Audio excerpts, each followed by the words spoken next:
સુખી થવાની ચાવી તમારા અંદર પડેલી છે. અંદરની આત્મજ્યોતિને જો જાગૃત કરી દો તો સ્થિત પ્રજ્ઞતા આવશે, અને એ જ સ્થિત પ્રજ્ઞતા તમને કોઈ દિવસ દુઃખ તરફ નહીં લઈ જાય. ભારત વર્ષના કોઈ પણ સાધુ કદાપી ગમે એવી પરિસ્થિતિ આવી ગઈ તોય દુઃખી ન થાય. એની પાછળનું કારણ શું? એની પાસે આત્મજ્યોતિ છે. એ સ્થિત પ્રજ્ઞ પરિસ્થિતિની અંદર જીવે છે. એ હરિની ઈચ્છામાં ઈચ્છા મિલાવીને જીવે છે. કદાચ દુઃખ આવી પણ ગયું તોય મનમાં એવું વિચારે છે કે સુખ દુઃખ આવે હરિની ઈચ્છા વડે. નહીતર બલિરાજાને કઈ જેવું તેવું દુઃખ, 100મો યજ્ઞ પૂર્ણ થઈ જાય એટલે માની લો ઇન્દ્રપદનો અધિકારી થઈ જાય, અને ઇન્દ્રપદ ઉપરથી પછી એને કોઈ નીચે ન ઉતારી શકે. પણ વામન ભગવાન બલિના યજ્ઞની અંદર આવી, હાથની અંદર કમંડળ છે, બહુ સુંદર મજાનું બટુક સ્વરૂપ છે, અને રૂપ એટલું બધું દિવ્ય હતું એટલા માટે બલિ મહારાજ યજ્ઞમાંથી ઊભા થઈ અને સીધા જ વામનને મળે છે. આપણી ગઈકાલનો પ્રસંગ. ભગવાન વામનની આગળ મળ્યા, મુલાકાત થઈ, આગતા સ્વાગતા થઈ. અને આગતા સ્વાગતાની અંદર બલિ મહારાજે એવું કીધું કે હે બટુક, તમે બહુ રૂપાળા છો, તમે કાંઈક માગી લો. બોલે મારે માગવાની કાંઈ ઈચ્છા નથી. ત્યારે બલિને દાની હોવાનું અભિમાન હતું, ને અભિમાનમાં બલિ એવું બોલ્યા કે તમે જો ઈચ્છતા હો તો હું મારી દીકરી તમને પરણાવી દઉં. તમારું રૂપ એટલું બધું છે, તમારું સામર્થ્ય એટલું બધું છે, તમે બટુક છો, મારી દીકરી પરણાવી દઉં. ત્યારે નાના અમતા ભગવાન વામન સ્વરૂપે બોલ્યા કે હે બલિ, તું આવું બોલે એમાં કઈ નવાઈની વાત નથી. બોલે કેમ? બોલે તારા પિતા વિરોચન જેવું આ જગતની અંદર બીજું કોઈ દાની નથી આજ સુધી. તારા પિતા વિરોચન જેવું આ જગતમાં કોઈ દાની નથી. તારા દાદા પ્રહલાદ જેવું આ જગતની અંદર કોઈ ભગવાનનો ભગત પેદા નથી થયો. અને તારા પડદાદા હિરણ્યકશ્યપુ જેવા આ જગતમાં કોઈ સુરવીર નથી. આવું જ્યારે વામન ભગવાને કીધું ને ત્યારે કીધું બલિએ, તમે છો નાના પણ જાણો છો 3 પેટીઓનું. તમે કઈ માંગી લો મહારાજ. અને કીધું કે ત્રિપાદ ભૂમિ હું યાચના માટે ચાહું છું, મારે 3 ડગલા ભૂમિ જોઈ છે. અને આ વાત જ્યારે થઈ, બલિ મહારાજ કહે છે કે હું આપીશ. ત્યારે શરતે બંધાણા કે તારા ડગલા નહીં, મારા ડગલા. બલિ મહારાજ કડકડાટ હસી પડ્યા કે તમે છો નાના, તમારી બુદ્ધિ નાની છે. મારા ડગલા કીધું હોત તો થોડીક ફલાંગ મોટી ભરીને થોડીક જગ્યા તમને વધારે આપત, પણ હવે તમે નાના, તમારા હાથ નાના, તમારા પગ નાના, હવે તમે કેવડા ડગલા ભર. મનમાં વામન ભગવાને કીધું કે એકવાર આપી જો, એકવાર દઈ તો જો, તને ખ્યાલ આવે. વામન સ્વરૂપે અખિલ બ્રહ્માંડ નો નાથ આવ્યો. આવો સંકલ્પ વાળો મંત્ર મને આવડે હોય કે? અરે મહારાજ, તમને આવડતો હોય તો એક કામ કરો, હું જળની જારીમાંથી સીધું લઉં છું. આ નહીં, તમે મને સંકલ્પ કરાવી આપો.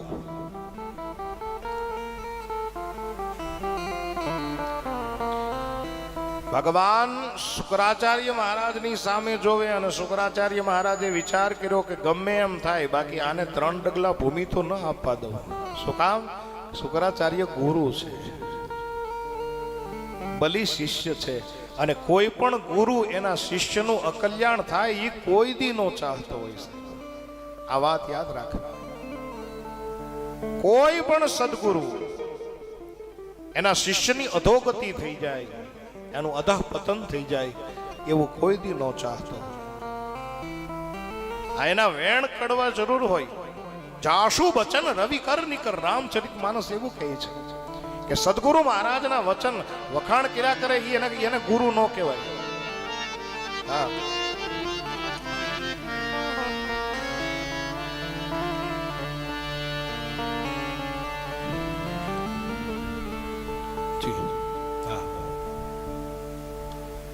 જે પ્રશંસા કર્યા કરે એને કોઈ દિવસ ગુરુ ન કહી શકાય. એ ગુરુ જ્યારે થાય ને ત્યારે એ વચન બાણ મારે છે. જય હો. અરે મારા ગુરુજીએ વચન બાણ માર્યું, રે મારા ગુરુજીએ વચન બાણ માર્યા રે. મારા ગુરુજીએ વચન બાણ માર્યા રે. ગુરુજીએ વચન બાણ માર્યા રે.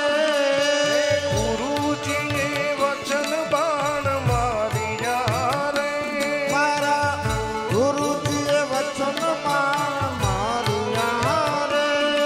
એ લાગ્યા મારા કલેજાની મારી મારા વાલા. રાજા મારા કલાકારની માય મારા વાલા. એ લાગ્યા મારા કલેજાની મારી મારા વાલા. રાજા મારા કલાકારની માય મારા એ આજ વાલા. ગુરુજીએ શબ્દ બાણ માર્યા રે. ગુરુજીએ શબ્દ બાણ માર્યા હે રે. મારા ગુરુજીએ શબ્દ બાણ માર્યા રે. મારા ગુરુજીએ શબ્દ બાણ માર્યા. સદગુરુ મહારાજ જાશું વચન રવિ કર નિકર. ક્યારેક ક્યારેક ગુરુજીના વચન 12 વાગ્યાના સૂર્યની સમાન કઠોર હોય, સહન કરી લેવાય. એ કોઈ પણ ડોક્ટર એના ઓપરેશન માટે પેટ ચીરી નાખે, કઈ ડોક્ટરને એવી ભાવના ન હોય કે આને વીખી સૂથી નાખી. નહીં, એ તો અંદરની ગાંઠ કાપી અને વળી પાછું વ્યવસ્થિત કરીને તમને સાજા કરવાની ભાવના હોય. આજ શુક્રાચાર્ય મહારાજ કહે છે કે મારા શિષ્યનું કલ્યાણ ન થવું જોઈએ. શું કર્યું? જે જળની જારી ભરેલી હતી ને બાબુ, એના નાળચાની અંદર ગોઠવાઈ ગયા, કીડો બન્યો. અને તરત સંકલ્પ માટે જ્યાં બલિ તૈયાર થયા અને કીધું કે પેલી જાળી લઈ લે. એ જારી લઈને જ્યાં આમ નીચે કર્યું ને, કાંઈ આવ્યું નહીં, પાણી ન આવ્યું. શુક્રાચાર્ય મહારાજ અંદર બેસી ગયા, કીડો બની ગયો. કે પાણી કાંઈ આવે નહીં, કાંઈ સંકલ્પ થાય નહીં, કાંઈ 3 ડગલા ભૂમિ દેવાય નહીં.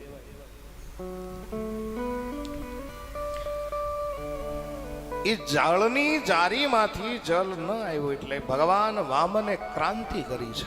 ઐશ્વર્ય લીલાનું દર્શન કરાવ્યું છે. યજ્ઞની અંદર ડાબ ને આવું બધું પીડ્યું હોય, સુગંધી વાળો ડાબની હળી લીધી બાપુ, અને એ ડાબની સળી લઈ અને જ્યાં એ નાળચાની અંદર નાખી, અને સુખદેવજી મહારાજની એક આંખ ફોડી નાખી. હવે ઘણા લોકો એમ કહે છે કે ભગવાન કઈ આવું કામ કરે. કુમારભાઈ, ઘણાનો પ્રશ્ન હોય કે ભગવાન કઈ આવી હિંસા થોડી કરે. કોકની આંખ ફોડી નાખવી કઈ સારી વાત થોડી કહેવાય. અને પાછી તકલીફ પાછું આમ રહસ્ય કેવું છે ખબર? ભાગવતમાં આંખ ફોડી અને ભગવાને રામકથામાં આંખ ફોડી. આંખ ફોડવાની કથા 2 જગ્યાએ છે.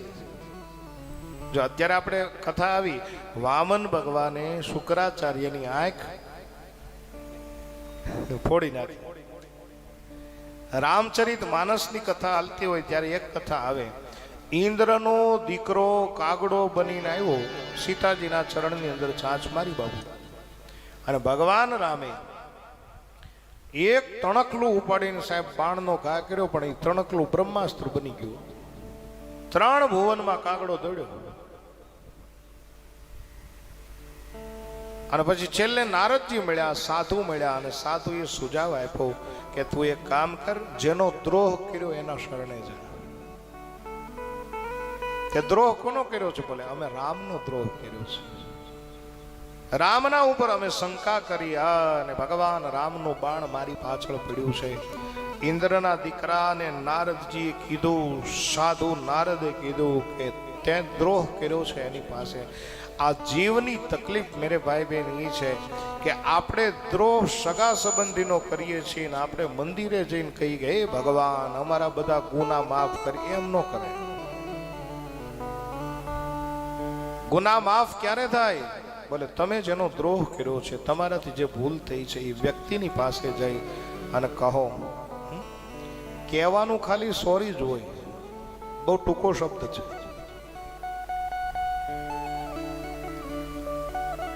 પણ ઘણા ઘણાના ઈગો એટલા બધા હોય ને, એટલું જ હોય.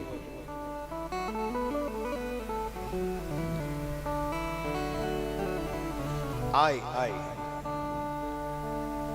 એટલે હું. તમે ઈસાઈ ધર્મની અંદર આઈને ક્રોસમાં ફેરવી નાખ્યું, આઈની ઉપર છેદ મારી દીધો. શું કામ?